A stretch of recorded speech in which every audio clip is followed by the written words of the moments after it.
Thank you all so much for coming. Welcome to Jewett Farms and Company. I'm Olivia Lord. I am the marketing director here at Jewett Farms. I have been part of this company since the get-go. I am lucky enough to be married to the founder of the company, Matthew Lord. So I consider myself the inspiration for most things.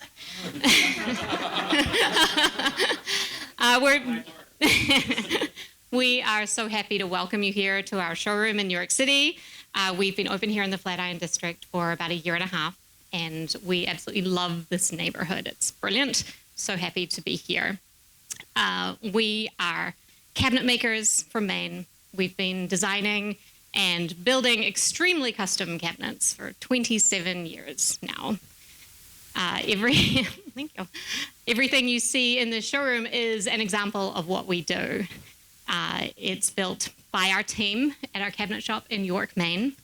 Everything we build is unique, and it's guided by the creativity and craftsmanship of our designers and our cabinet makers. We're pretty proud of what we do. I feel really honored to be sitting up here with these two bastions of culture and craftsmanship. I think that what we have in common is the desire to honor the past by creating new things that will stand the test of time and be around for a really long time. So let me introduce them. Philip Hussey is the CEO of Thos Moser, the iconic Maine furniture maker, known for handmade wooden furniture and timeless American design. A Maine native and a graduate of Colby College and Georgetown University, Philip is passionate about preserving and evolving Maine's tradition of craftsmanship. Since becoming CEO in 2025, he has focused on guiding Thos Moser's next chapter while remaining deeply rooted in the company's commitment to quality, integrity, and enduring design. Thank you for being here. David Lem serves as Vice President of Capital Planning and Construction at the New York Public Library, a role he has held since 2023.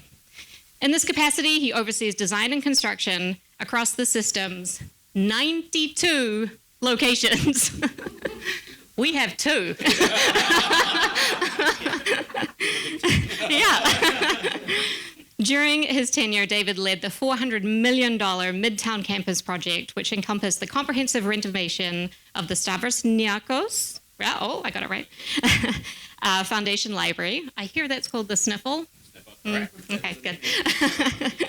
And the Stephen A. Schwartzman building, that's the one with the lions. That's cool.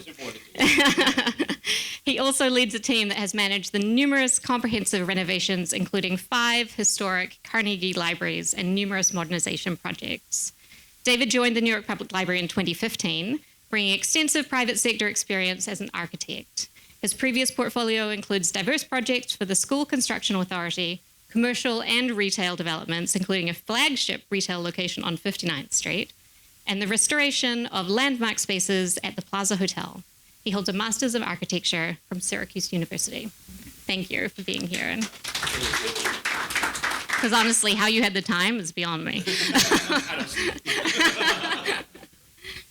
So today we're discussing craftsmanship. We're discussing the library. For me, all roads lead to books. So I would like to know from the two of you, what is your favorite book? It could be novel or nonfiction. It could be a how-to guide. But what is the book that stayed with you and shaped who you are? I'll take the first one. Fundamental from the library. So as an architect, obviously all the DIY magazines, the architectural books and magazines, but there's one book that actually has stood out to me over time. It is Delirious New York by Rem Koolhaas. If you've never had a chance to read it, it is a manifesto that talks about the late 1970s and New York City and the vertical spiralization of buildings within Manhattan, actually, and how everything not going low ground, coming much high rising. And the way they looked at it was not just about the buildings and the actual skyscrapers, but more the parts and the pieces, how it's all about the sections, the little pieces that come together to make the parts of the building, and how it all comes together to make a life of the city, actually. So that over time has resonated with me. It's how I look at life. It's all about the parts and the pieces that all come together to make the whole, much like everything that we do at the library. Excellent. It was spoken by an architect, true architect. Exactly. So I am not an architect. And I would love to be one, but first, thank you, Olivia, and to the Jewett Farms team for having us. We're just thrilled to be here, and it's an honor to coming from Maine to be downtown New York, talking about the beautiful pieces we make and working with the New York Public Library. We're just thrilled to be here. So thank you very much. On the book front, one of my most recent reads and newfound favorite is Unreasonable Hospitality, the story behind 11 Madison Park, and really talking about how products aren't enough and experiences are like even more important, and how to sort of operationalize and systematize the experiences in a way that can translate to all guests or all customers. And so it's something we think a lot about at our company. Is it's easy to make and sell and furnish a home, but how do you make people feel good when they're doing the entire process, from first selecting it to living with it to refinishing it decades later? And so the 11 Madison Park is an inspiring story on that front. That state, I'm going to read that one. While you have the mic, I would love to know a little bit more about your role at Thomas Moser, how you landed there, what do you love about your job? Absolutely. So I feel like I have the best job in the world. I don't know. I've been leading the team at Moser for a little over a year and a half now. So we were founded, and I know we'll get into this in a little bit, but we were founded in 1972 by Tom and his wife, Mary Moser. And Tom passed away last year. And as part of that transition, the family was looking for a long-term steward of the business and of the brand. And luckily enough, there was another family in Maine that was willing to pick up the torch. And I've been working with that family for a number of years, and now have the privilege of leading the team and continuing the tradition. I love that. Same question, David. Tell us about what you love about your job. What I love is what the library is. The mission of the library is always, it's not about just these books, but it's about what we can contribute and what we can provide to the communities, to our patrons, and the accessibility of knowledge and truth throughout the system. And I've been there for over 10 plus years now, and I started there just on those two first projects there. As an architect, we all love working on iconic buildings, and there's nothing more iconic than what was the old Manhattan Library, now Sniffle, and the Maine Public Library. And once I got there and saw the mission, I was like, all right, I guess I'm here for a long run. I've drank the Kool-Aid. I'm staying for a little bit longer. I want to help and do right by the city that I grew to love and born here. So That's neat. Tell me a little bit about the history of the library. Like, what major changes has it seen over the last decades? Few decades. Few decades. Well, the first original building was built in 1911. But we've seen over time that it's grown. It's no longer just a building or repository for books anymore. It's grown beyond just that, actually. It is about having, again, true programs, courses that we can teach, help patrons, whether they're new to the country or basically getting on their feet trying to start a business, just helping someone grow into who they should be and really realizing their best potential as a person, actually, so they can contribute to the society we all live in.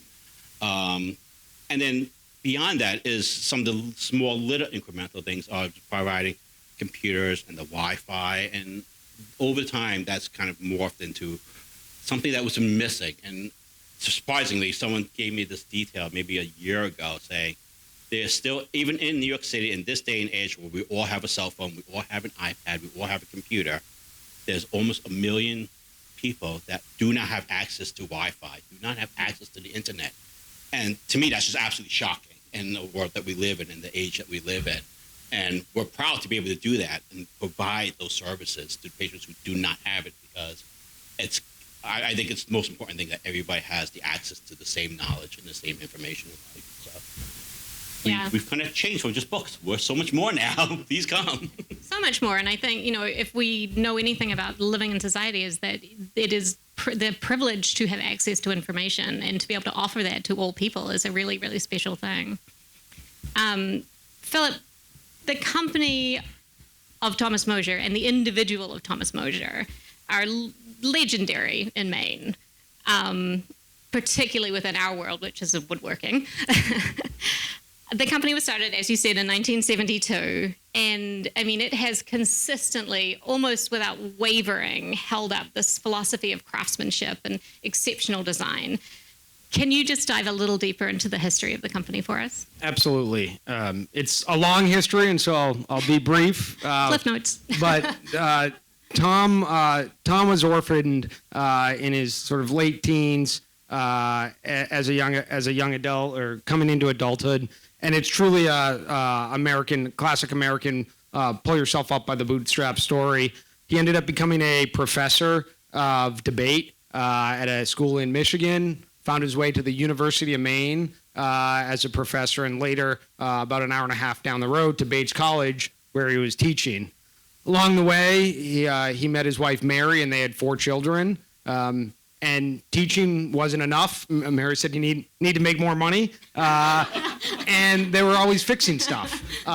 Homes, furniture, cabinets. And turns out Tom was actually pretty good at fixing it, pretty good at building it. And Mary was way ahead of her time, was exceptional at marketing it and at selling it. And so in 1972, Tom walked into the president of Bates College and handed in his resignation and said, I'm going to give it a go as a furniture maker, and started what was then known as Thomas Moser Cabinet Makers in central Maine, in Auburn, Maine, originally in New Gloucester, just down the road. And there were a couple things happening in that time in Maine that sort of was the perfect confluence of events that sort of put the company on the path we're on today. One was the Back to the Land movement. And so there were people leaving places like New York and Philadelphia and Boston to move back to Maine to work with their hands. And Tom was able to tap into that movement. The second piece that was happening was there was one of the last remaining shaker communities in the country was down the road. And so there was a natural pool of talent and design that Tom was able to leverage to really get the company going. Fast forward, they start doing design. Mary's making the catalogs, oftentimes by hand, and they're selling the furniture. In the 1980s, we got into the institutional world and started partnering with libraries and universities. Our first, one of our early libraries was the Margaret J. Smith Library in Maine, and we were off to the races from there, sort of providing both home furnishings, residential furniture, and institutional furniture. So much so that we've done pieces for Steve Jobs' desk was made by Moser. We've made pieces for popes and presidents and cabinet secretaries, and sort of everybody in between. And one thing I think that hasn't changed in that process is how we build the furniture is actually exactly the same as it was, 60 or 50 some odd years ago. So that's wild. That's really cool. All right, well, let's get to the chair, right? We're here about the chair. David, tell me what this chair means to the library, and follow that with how is this the first chair that's been commissioned since 1911? Actually, the two are intertwined, actually, a little bit. We'll start with the 1911. We'll go back to history a little bit. The main library, built by Carrera and Hastings, designed and built by Carrera Hastings architects. They built an iconic building, absolutely beautiful. But they also didn't stop there. They did the interior, but they also did the furniture as well. And part of it is, if you ever get a chance to go into the library, you'll see, we have these really long tables, actually. And paired with them are always the Rosemary reading room chairs. And they are they have the curls on them. They are very historic. They are very part of the time of 1911, appropriate for that era. And then afterwards, time comes by, I'll fast forward a little bit. We started working on a kind of the redevelopment and the reimagination of the Midtown Manhattan Library, which is now the Starbucks Narcos Foundation Library. And we said they are catty-cornered to the main building. We want to create a Midtown campus. One is the research library, and then one is our flagship circulating library. So we said, you know what, they should talk to each other. And we came and we said, you know what, we need to look at a piece of iconic furniture that can go into these branches and actually represent the library. And we've looked at the chairs being icons. Said, let's use that as a jump start and find a new, reinterpreted, modern version of these chairs that can also withstand the time of and be iconic just as much as the current Hastings chairs are. And we, at that point, found the right partnerships, and here we are. So how does that selection work? Like, is it like reality TV? Are people voted off the island? What happens? What is the process? I wish that was the case. I would channel my inner Simon Cowell at this point now and say, but nothing so glamorous, unfortunately. As a non-for-profit, also city-funded, we do go through the typical process, actually, of competitive bids. In this case, we looked at 3 vendors, shortlisted firms who came with real experience of understanding not just how to build a new chair, but actually look to the past of having historical knowledge and saying, you know what, we have these chairs here that have been here for 100 years and will be here for very long. How do we reinterpret this to become something modern? And we found that in the Moser. And I have to say, I met Tom Moser. I was fortunate enough, and a wonderful man. And the way he talked about furniture, and you would think it's a piece of artwork, and he really saw it that way. It wasn't just about the wood. It was the bed. It was really something special about it, and the reimagination came into that. And really, it's a wonderful product that we have here. It's artwork that we have in front of us. Philip, how did Thomas Moser as a company approach this task? I mean, it feels daunting. Absolutely. And David, you can correct me if I'm wrong, but there were specific call outs as we were going through the design process. And one was that it had to be incredibly durable. So if you're building something that millions of visitors a year, what's the 1.2 million visitors a year. You need something that's going to sort of stand up not only to the test of time, but also sort of high frequency use. So we need, that's one piece. The second piece is you want it to be comfortable, right? People need to sit there. They need to be able to focus on what they're working on, and not sort of the chair should be a little bit of an afterthought from a comfort perspective, is that it makes sense. So those were sort of 2 specific call-outs. Am I missing? I know there were a couple more. A couple more, and to add to that would be, we also obviously wanted something that was domestically sourced. It was very important to the library that this is domestically sourced. We didn't want to go overseas. We also want a company that is domestic as well, because at the end of the day, we want access to that company. We want to be able to have a real long-term partnership with them going forward afterwards, where it's not just about doing the one chair and one order. It is about having a lifelong partnership with them going forward at all of our branches afterwards. So that was kind of the key criteria. And how many branches is this chair in now? Currently, right now, what we have done is we've rolled out all of our new renovated libraries. So within just the last 5 years, we've actually have gone and renovated almost, I think 10 or 11. We're also always still in the process of doing new renovations. We're in the process of doing 5 more new renovations. They'll be rolled out to those as well. And it is one of our most focal points of the library. So that's why it allows us to tie all of our branches together ultimately and have the same look and feel and comfort. And the one piece, and we do this with all of our pieces, but specifically when it's going to be for a partner that is going to have that high use, Tom's idea was that the furniture should last longer than the life of the tree that it came from. Mm-hmm. And so if you think about us cutting trees down 80 to 120 years old, you start to imagine, hey, what does a chair need to accomplish to be able to survive that test of time? And then you think about finish and joinery, and sure, it may need to be refinished, but the idea is that it's not going to need to be replaced. I mean, it's kind of amazing to think about how many people will sit in this chair in the lifetime of the chair. It's kind of mind-blowing. And I mean, the chair itself it's a champion chair. It's won awards. It won the Architecture A+ Award in 2019, the 2021 the Good Design Award recognized by the Chicago Athenaeum and the Museum of Architecture and Design. I mean, it's blue ribbon chair. It would have won an award at the fair, you know. Good job, chair. I have a personal question for you guys about the chair. In my research, you know, you read about what people say about the chair, and it's generally very complimentary. People think it's a beautiful, modern, elegant, organic-looking chair. What is your favorite detail, each of you, that you think makes this chair so special?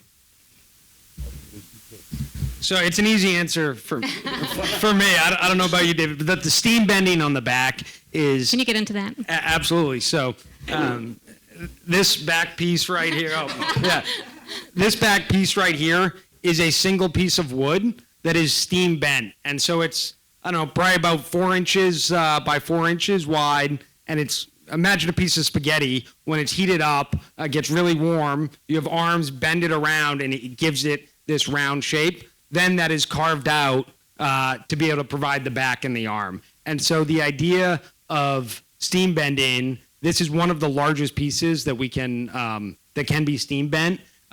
And the idea of a single piece of wood forming that back and arm is incredible and provides just an immense amount of comfort. So easy answer for me. Thank you, David. That was my workout for the day. You're welcome. I'm going to say that actually there's 2 pieces here. And one is, I was talking about all these chairs all goes back and they're connected to a table ultimately at the end of the day. And what we call it the long table, which is also built into the building. As you'll see, as what we did was, you know, between the design with Moser as well as with the design of the table, what we did was create it where this slight bend just at the elbows, at the lines over here, for 2 reasons. One, because your arm sits a little more comfortable as they lean forward, but also when you tuck the chair in underneath the table, they slide because the table is beveled a little bit. So this way they come in, they don't scratch the edges and they don't ruin the table or the chairs. And the one other piece was we had many discussions with Aaron, and there's this one little joinery detail. Do we keep it or do we not? It's a very small piece, but it's the small little elegance and the small little details that makes that chair very attractive and distinct and holds up over time. And it's a piece of beauty. I absolutely agree on that detail. And I would love, Philip, for you to just talk a little bit about the sort of process that went into the design and construction that ended up with this chair. Absolutely. And I'll add to David's point on the joint on the front. So we call it a bridle joint. And it has more glue, more surface area for the glue. So it increases not only is it sort of aesthetically beautiful, but it adds to the strength of the chair because there's more glue surface area holding the arm in place to the leg. So there's not only a beauty to it, but like everything that we do, a functional component as well. And here we've just chosen to highlight it to David's point.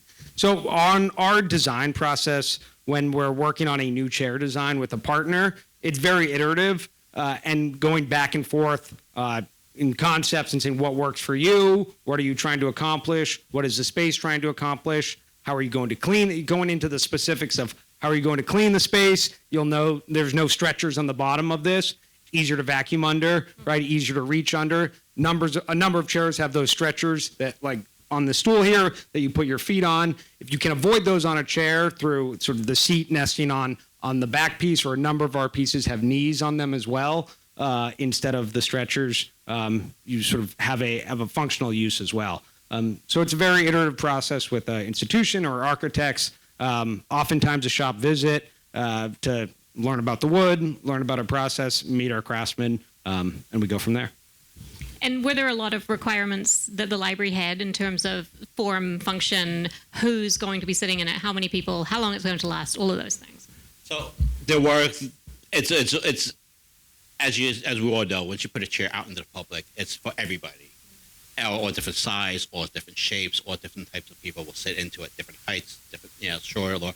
And we went through that, and we actually, part of the criteria through the design process and the different, we'll say, the mock-ups that we created ultimately, we tested all these different chairs because they all fit you a little bit differently. The back is particularly that was so attractive. Some were a little too high, some were a little too low. So when you lean back and everyone sits on these chairs, we want them to sit in these chairs for hours. We expect them to be at the library, read a book, magazine, do work now, especially with remote working. We want them to be comfortable, and we want them to basically, be able to interact with these chairs. And part of the other criteria is also it's the function as well. Is that these chairs have to be pulled in and out. They can't be too heavy. We don't want them to make too much noise as they're being pulled out either. It is still a lobby. We want a little quietness to it. And really, the main also concern was we want these chairs to last a very long time, just like the library does.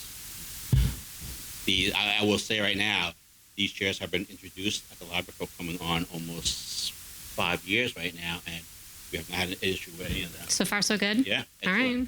Good job. Happy. You got like 200 years to go. Yeah. We will check back in, folks. I'm going to report back on how it goes afterwards. Perfect. Phil, I had some questions for you about the sort of production within the shop of Thomas Moser. I know that you guys opt for a model where employees take ownership of their projects and will see a project through, such as the chair, from start to finish. This is not an assembly line model, obviously, and we're familiar. This is the same thing that we do in our cabinet shop. We have cabinet makers who work a job from start to finish. It has its challenges, not the least of which are finding people who are skilled and then keeping them. We've sort of instituted an apprenticeship model. So people will come in with very little knowledge, but a desire to become a cabinet maker, and we'll teach them throughout the steps. Takes a long time, and eventually they'll get a bench. That's what we call it. You get a bench. But we've found that it invests in people. It allows people to feel like they're growing a career and give them skills. And it's been a really great process for us. I'm curious, there are a lot of furniture makers in America who profess to be handmade, who have opted for a different kind of model. Like, why have you guys chosen not to do that? Why have you chosen to remain sort of true to this idea of craftsmanship? It's a good question, and if anybody was starting out today, you would not, and you wanted to do sort of craft at scale, you would not pick the northeast corner of the United States, 2 hours north into central Maine, and say, hey, let's build an iconic furniture brand here. But that's the sort of circumstances that Tom and Mary embraced really has allowed us to become what we are. And there are a couple components to that. One is our team of makers. And our average tenure is around 15 years. About a third of our workforce has been there over 25 years. And so it is truly remarkable, the pride that you see when people are making our pieces. It's incredible. And most of our pieces are signed by the maker who made it. And so we have, I believe so. We have. I think it's like underneath. I hope so. Yeah. Yeah. All right. Well, taste it. Is there a signature? There it is. Yeah, there absolutely. it is. Yeah. Let me know Hey. who signed this one. Seth Cater signed this. So Seth is one of our newer craftsmen. He's been there about 5 years, 5 or 6 years. And so the cool piece about the signature is we do not have a quality department. So there is not one person at our company responsible for our quality. Anybody throughout the shop can send something back. And that goes all the way to the team loading the truck. And so this idea is that everybody owns quality. And particularly if you're sending something out into the world with your name on it that is going to outlast you, you want to be damn sure that it's perfect. And so what we do is you'll turn to a counterpart or another maker at the bench next to you, and you'll put a flashlight on every piece of the furniture, and you're looking for an imperfection. And sort of that process, you get sort of approved, right, or sign off from your coworker that it's good to go. And that is our quality department. It becomes a culture of quality. So how we think about going forward is how do we partner younger craftsmen, younger makers up with our seasoned veterans to make sure that knowledge can be passed down. And we've actually, Tom had a small piece of our workshop as a personal prototype shop, and we have turned that into a training room where we are partnering with some trade schools and sort of to develop the next generation of makers. That's really cool. There's also, you can go as a non-woodworker, right, and make your own chair? So before the pandemic, we had a program called the Customer in Residence, where you could come and spend a week with us. You'd be partnered with a maker, and you'd make a piece of furniture. We have plans to reopen that in the future. So not Cool. yet, but stay tuned. All right. Within 200 years. Philip, I actually have another question for you. And this sort of is something that we've come to as a Maine company. I mean, we've felt this sort of expectation of history of makers. You know, the state of Maine has a really rich history of craftsmanship. I think it has pushed us to be better, to be more conscientious, to be better craftspeople. Thomas Moser is part of that history. And honestly, Thomas Moser was one of the companies that when Matt founded Jewett Farms, he looked to for inspiration and guidance as he developed his own brand of craftsmanship. So how has that feeling of Maine influenced Thomas Moser, and how does it influence you personally? Absolutely. I am the biggest Maine fan. How many out here, excluding the Jewett Farms team, have been to Maine before? So I always say Maine is closer to New York than most people think. I'm going to be home tonight in 52 minutes from LaGuardia. I have a 9:50 flight. Fingers crossed. So everybody should come up. But there's something just wildly special about living in Maine, and in particular doing business in Maine. One of those is that you are a phone call away from anyone in the state. Anyone will pick up your phone call, even if you just need help, and if you have no connection, no reason to call. But if you call somebody in Maine, they're willing to help you or grab a coffee or hear you out. And that's a cultural piece that I think extends into businesses as well, in that everything is relatively relaxed, but people care and really care about whatever it is they're working on. And I think that speaks to the product and the brand that we put out in the world. And nothing is supposed to be over the top, but it's supposed to be really well done. And if you travel around the state of Maine, it's a little understated. It's definitely not Manhattan, but it has just incredible. So it's incredibly authentic to who we are.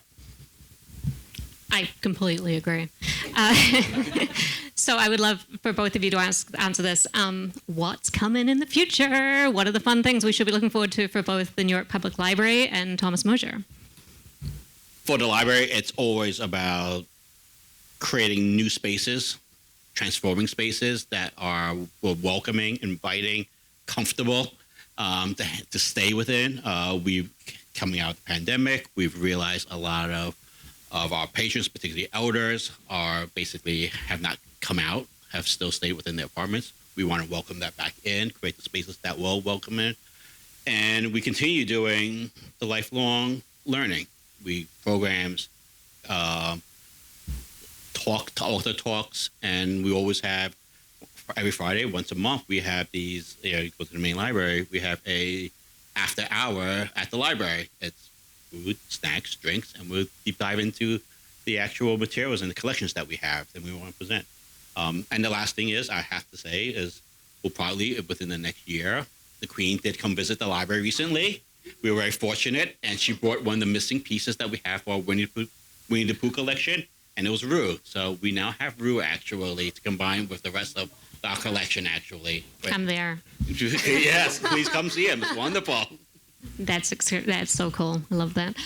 I was lucky enough to have a tour of the archives at the library a couple months ago, and it's absolutely incredible. So if you haven't been, you should absolutely go. So what's new for Thomas Moser? There's something new actually this week. Is we launched a new table. It's in the pamphlet that's on the counter. Our Intervale table. It's a extension top table. It's a new product launch for us with self-storing leaves. It's incredibly slick. But beyond a product perspective, there's sort of two missions that we're on writ large, and that is preserving the craftsmanship at Maine, and I'd say amplifying our story, and doing that in a way that tells the story of Seth Cater, who made this chair, and the team of craftsmen behind our brand. And so hope to be at more places like Jewett Farms in the future, sharing what makes something real and true. And just like you guys know, it's hardwood and hard work sort of makes that happen. So that's really good. That's a great tagline. Yeah. I would love to open it up to questions. Does anyone have a question for Tom? Yes. How many prototypes do you got? Oh, we have probably. I know I have 3 in my office. Now, how many they have in their shop, I'm not really sure actually, but I know they brought 3 to us ultimately, and 2 of them were just to focus on the little joinery at the end of the armrest, and one was about the back really. So we came to really quickly how we wanted to form the shape very quickly actually through many sketches, and then it was just more about refining them through the quick prototypes actually. I'm sure you have by many more in your shop. I probably don't know where they all are. Yeah. Little bits and pieces of it. The steam bending process, how long does it take in the beginning to bend the entire thing? That process before you can carve Yeah, it's a good question. So we do not. The bending machines are quite complex, so we don't have our own bending machine. But what it starts with the wood, and what you're doing is it is air dried and not kiln dried. And so air drying the wood leaves a little more moisture in it. And so you're able to bend it. And then when it comes out of the, it's heated up and it comes out of the arms, we actually have to put a brace across it so it doesn't lose its form until it's on the chair. So it is an absolutely insane process. Yeah. Only a couple minutes. So it's not, it's not in there forever. Feels like it should take weeks. Yeah. You want to make sure you have everybody slowly.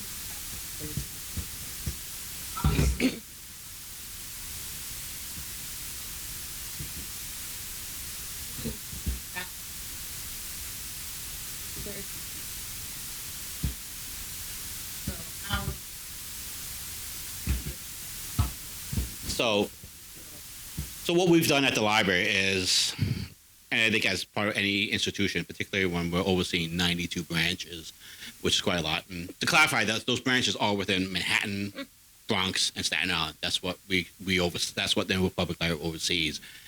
We always look to see how can we do standardizing. We have standard materials, we have standard look and feel, and these chairs, it still remains within that of a fresh new look, but yet still have a timeless aesthetics with it. We do match it back up.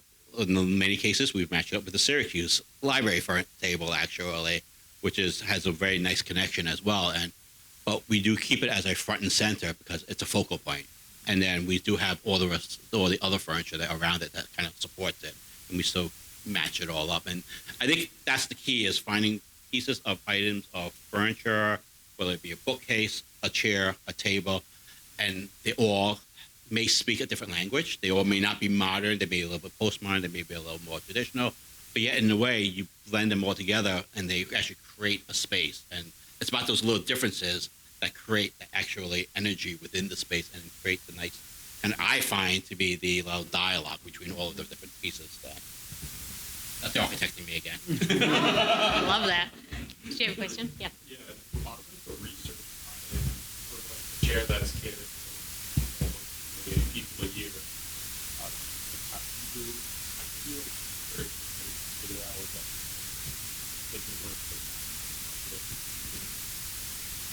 A lot of sit testing, right?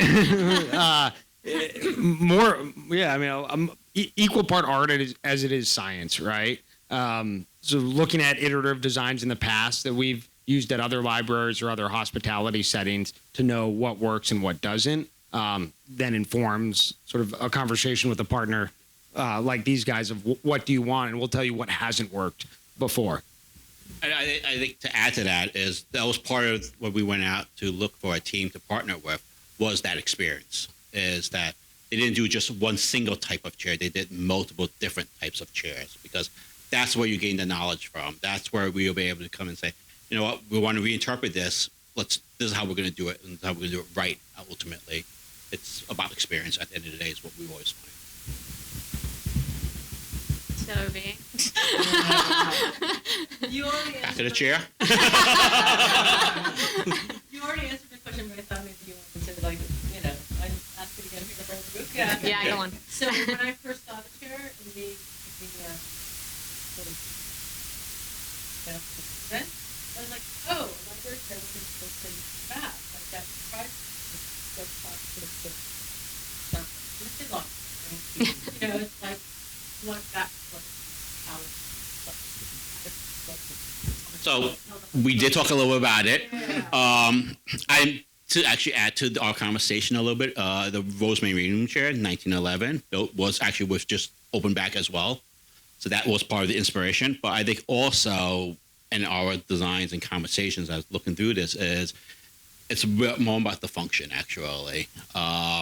Keep in mind, and we talked about this, is one is we want a chair that is light, can be moved. We have many elderly patrons who have a challenge lifting up heavy chairs and sliding them out. So if you start putting too much material onto it, it becomes too heavy.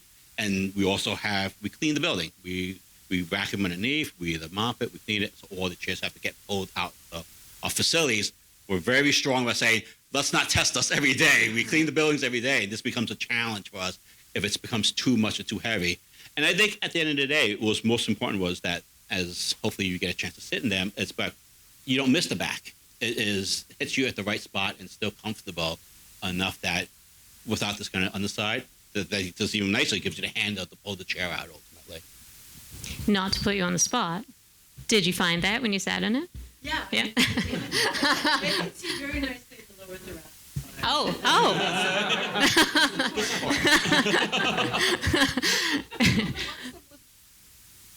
This one's cherry. This is cherry. Yep. What is the wood type in the library? White. White oak. Oh, nice. Lovely. Mike is gesturing to a question in the back. Yes. Yes. Ah, lovely. Ah, sorry. I can speak to our species a little bit if that's helpful. So we primarily work with North American hardwoods. Our cherry comes from the Allegheny Plateau, and walnut comes from the banks of the Missouri River. When we work with institutional partners, we will then go source species beyond cherry and walnut to do sort of special collections and partnerships. But one of the cool things about, and I assume you knew this from the start of the partnership, one of the cool things about hardwood, specifically North American hardwood, it is growing faster than it's being consumed. So Wow. when you think about that as a use case, it's inherently sustainable from the fact that there's more lumber out there each year. And then the other piece that I find fascinating is that it'll just continue to store carbon for the life of the piece of furniture. So it stored carbon and consumed carbon over the time that it was growing. It's cut down and lasts for 100 years. It continues to store that carbon. So the New York Public Library is doing its sustainability part. I'm aware of that. I'm very glad. That'll be nice. Blue ribbon chair, I am saying. Matt, do you have a question? Last question. Last question. This is awesome. I actually was going to ask you if Oak was a special order because I know that Oak is There you go. you already answered it. All right.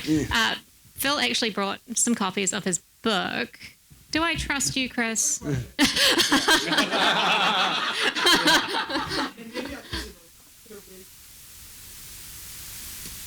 We went through several.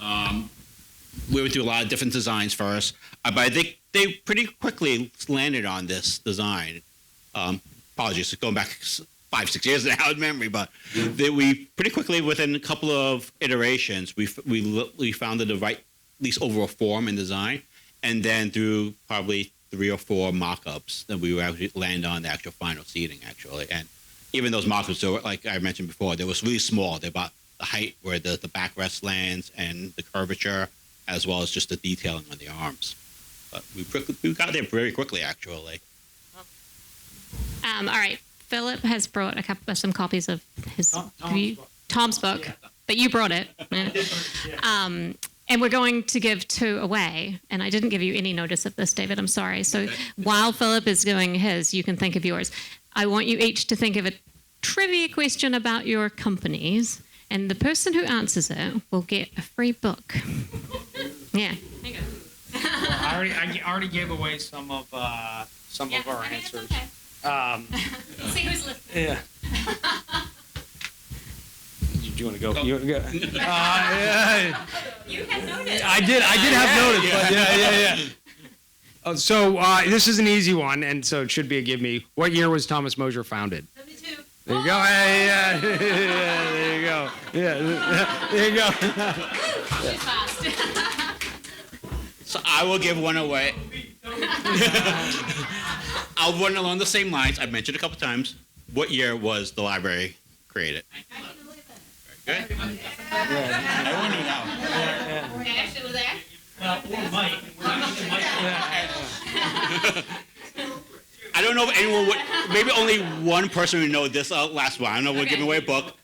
But one little tidbit to take away from all of this, like, everyone may not know this, is that, as you all know, we have Bryant Park that runs in our backyard, essentially. Underneath Bryant Park, from the back of the building all the way to 6th Avenue, we have 2 levels of books stored underneath the library. It holds a majority of our collection, not all of it. We have a lot of it that we share with our conglomerates.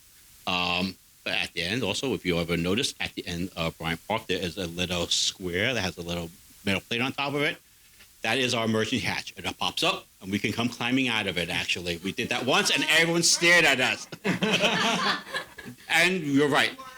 We also were built on top of the original Croton Reservoir downtown. Wow. That. So that underground bit, under Bryant Park, that's where the ghost from Ghostbusters is? No, that's actually in the back of the building for where Ghostbusters is. She's somewhere. She's somewhere. Well, thank you both so much. This was wildly educating. Thank you, Olivia. Just 2 books. You can keep going with trivia. Keep going all day long. If you didn't get a book and you want one, you have to sweep Bill. Thank you to the Jewett Farms team as well for having us. And if you make it to Maine, please come visit us at our workshop. So thank you very much. Absolutely. Thank you, Jewett Farms, for hosting us.